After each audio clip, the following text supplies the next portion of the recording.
And that's actually a good point. So, we've heard a lot about unionization in tech. So, for example, Google has a workers' union that comments every single time layoffs occur or Hmm. ethics are breached that they think are breached.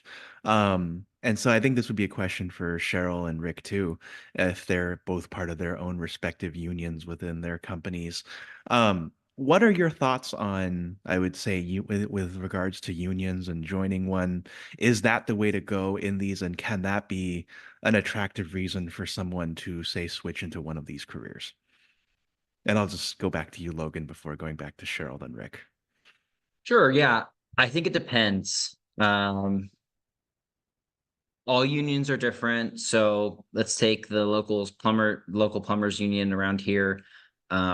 From what I've heard, a lot of those guys get, and I say guys, they're pretty much, um, that's the term in the industry, but a lot of those people are, um, maybe get 20 hours of work a week. So they don't Mhm. get a full-time workload. Their union, predetermined wages are pretty high.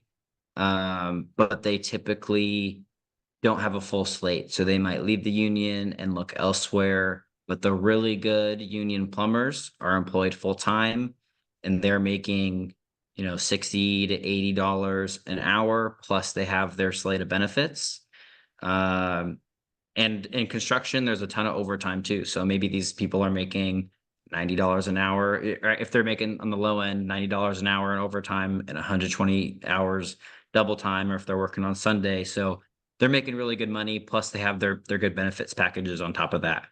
Um, there's also a lot of people you get that kind of just milk the union benefits. So they don't work a ton, but they work enough to keep all their benefits, which I'm not sure, 20,000, $30,000 in benefits a year. So some people also like that because they'll admit they don't want to work a ton, they don't want to work super hard, but that's just, they're kind of happy with minimal hours and that's the way they want to do it. And so um, you get those kind of people that are happy to be in the union and happy with what the union provides them.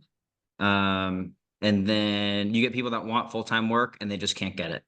And and some of them are really good and they get laid off from a job, which happens all the time in construction because it's job based.